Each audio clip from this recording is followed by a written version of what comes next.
Bon, j'espère que vous allez bien. Juste vous dire que aujourd'hui nous allons parler de l'attentat perpétré sur le sol russe. Mais tout d'abord, je vais vous dire pour les personnes qui rencontreront cette vidéo de beaucoup liker, de beaucoup mettre le pouce, parce que cette chaîne a été shadow, c'est-à-dire ralentie, peut-être par rapport à certains avis que d'autres ne partagent pas. Donc du coup, elle est moins vue. Mais avec les pouces, cela permettra à la chaîne de pouvoir être vue. Les pouces, le commentaire, l'abonnement, ça fait grandir la famille. On y va. Merci.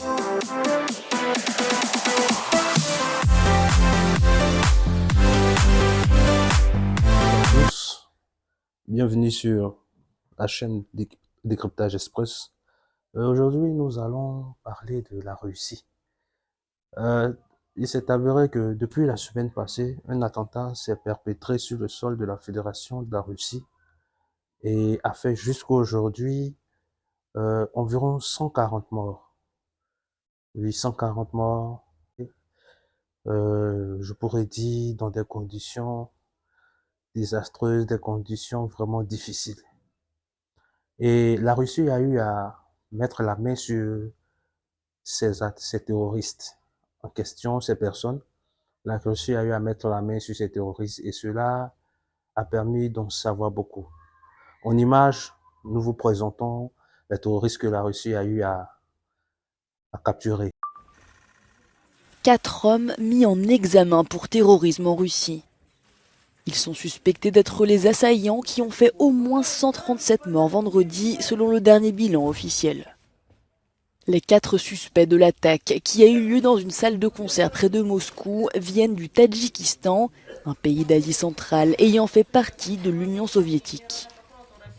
Tandis que de nombreuses pianistes, la plus meurtrière que l'Europe ait connue, a ravivé les craintes d'un retour du terrorisme sur le continent. La France est passée en urgence attentat, le plus haut niveau d'alerte du plan Vigipirate. Euh, Après ces 11 terroristes capturés, dans les jours qui ont suivi, la Russie a eu à capturer 4 autres. Mais lorsque je parle des 11, il n'y avait pas 11, il y avait 4 qui ont perpétré l'attentat et je pourrais dire 7 autres qui ont été impliqués de manière indirecte comme directe. Et en somme, ça peut faire un tour de 15 personnes impliquées dans cet attentat. Et aujourd'hui, la Russie engage la responsabilité de l'Ukraine. Pourquoi? Parce que les terroristes avaient eu un couloir sécurisé par lequel ils devaient entrer du côté de l'Ukraine. Voilà.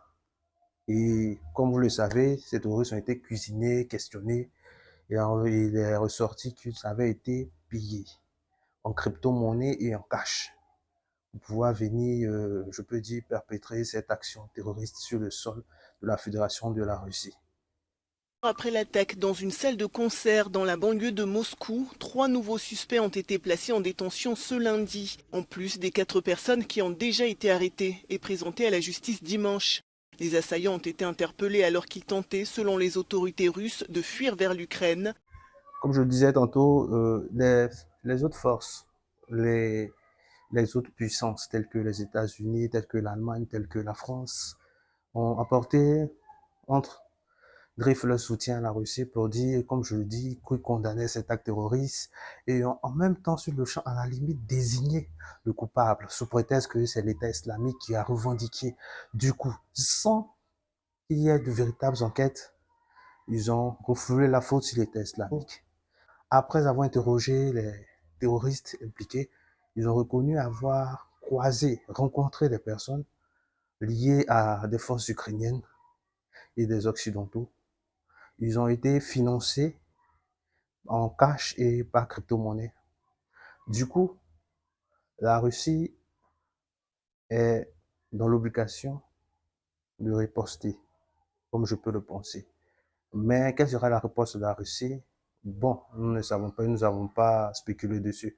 Mais ce que nous savons, c'est que la volonté des États-Unis de vouloir rejeter la faute sur l'État islamique et d'après certaines vidéos que l'État islamique revendiquait, cela nous emmène à comprendre un peu qui a pu financer tous ces groupes terroristes depuis lors, qui ne font que sévir dans différents pays.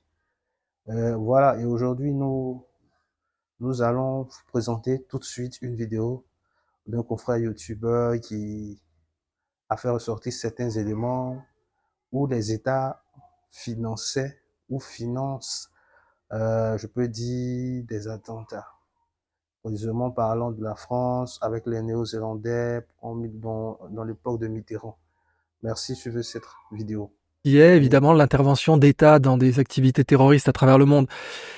Loin de moi l'idée, bien sûr, de dire que la CIA ait pu participer de près ou de loin, ou même être au courant, ou même envisager d'avoir eu connaissance donc de ces événements, ou même d'avoir des contacts directs avec leurs perpétrateurs.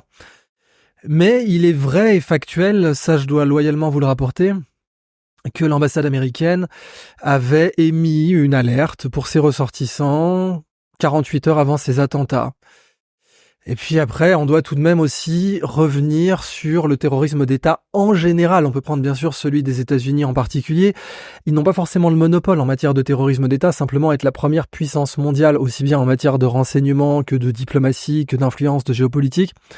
Forcément fait de vous quelqu'un qui aura un certain pédigré en matière de terrorisme d'État. Qu'est-ce qu'on entend par terrorisme d'État? Bien sûr, on entend des actes de terreur qui ont été commis par des États. Pour les Néo-Zélandais, par exemple, il est marquant de rappeler que, dans leur perspective, le premier attentat terroriste jamais commis sur leur sol l'a été par une puissance alliée, à savoir la France. Une puissance qu'ils ont contribué à libérer pendant la Deuxième Guerre mondiale. Et oui, le Rainbow Warrior est, en toute matière légale, un attentat terroriste perpétré par un État, puisque c'était la DGSE qui l'avait perpétré sur l'ordre de François Mitterrand. Au passage, à l'époque, Jacques Chirac avait les preuves de ce que Mitterrand avait ordonné, l'explosion du Rainbow Warrior, qui a entraîné donc la mort d'un photographe innocent. Et il avait refusé de publier ces preuves dans son grand débat de 88 avec François Mitterrand, le fameux débat qu'il avait perdu à base du légendaire « Vous avez tout à fait raison, monsieur le Premier ministre ». À l'époque, Charles Pasqua avait rapporté que Chirac avait dans ses documents la déclaration signée d'un amiral français qui confirmait que c'était Mitterrand qui lui avait donné l'ordre de faire péter le Rainbow Warrior, causant donc le premier acte terroriste sur le sol néo-zélandais par une armée alliée. Bien sûr, il y a eu un acte terroriste infiniment plus grave, qui est l'attentat de Christchurch, où là vous avez eu un massacre en pleine mosquée, qui a fait beaucoup plus de morts. C'était pas a priori du terrorisme d'État, mais le Rainbow Warrior l'était. Alors en matière de terrorisme d'État, maintenant, bon, la Russie a elle-même son lot d'œuvres de bienfaisance, mais les États-Unis sont recordmen du monde. Alors, je peux vous donner quelques exemples de rôle de la CIA dans le terrorisme international. Vous avez la guerre de Colombie dans les années 1960, où les paramilitaires d'extrême droite, donc qui ont commis des crimes contre l'humanité, qui ont commis des atrocités, ont été soutenus ouvertement par la CIA. Tous les 10 à 20 ans, c'est déclassifié. Donc vous avez une certaine presse qui dit « mais ça y est, c'est le passé ». Alors la CIA, l'OSS existe depuis les années 40. La CIA existe juste après la Deuxième Guerre mondiale. C'est l'évolution de l'OSS, l'Office of Strategic Service. Et tous les 10 ans, vous avez une purge, vous avez des journalistes de connivence, et l'opération Mockingbird montre à quel point ce sont des journalistes de connivence, puisque vous avez vraiment une infiltration délibérée par la CIA d'une certaine presse, y compris à l'échelle nationale, ce qui pose un problème non seulement déontologique mais légal, c'est-à-dire l'intervention de la CIA sur le sol américain. Mais elle pouvait le justifier en disant écoutez, c'est tout simplement parce que nous avons besoin de couverture pour nos agents, et une bonne couverture, c'est d'être journaliste au Washington Post par exemple. Au sorti des interrogatoires, au sorti des preuves recueillies par l'armée russe et le FSB, il y a eu à savoir que les terroristes qui ont été capturés ont fait des aveux, comme je le disais tantôt. Et le directeur du FSB le confirme dans cette vidéo. Écoutez attentivement cette vidéo, elle révèle beaucoup de choses. Les terroristes qui allaient dans la direction de l'Ukraine. Et ça, c'est une information que nous avons obtenue après l'information. Ils pensaient être accueillis. Ils auraient eu des chances de passer de l'autre côté.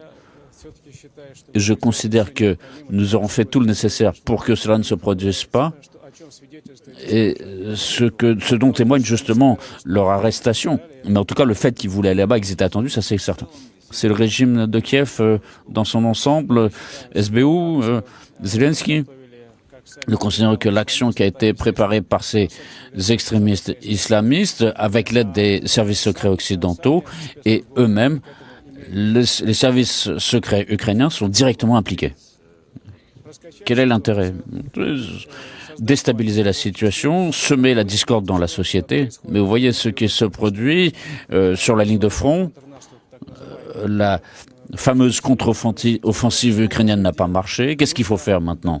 Il s'agit de prouver qu'ils sont capables de faire quelque chose. Et les actions qui ont été entreprises, par exemple, dans le Donbass, aujourd'hui, nos troupes repoussent les terroristes, les bandits, le plus loin possible pour qu'ils arrêtent de bombarder le Donbass. Et ce qui se produit aujourd'hui à Belgorod, justement, c'est là que le coup principal est porté.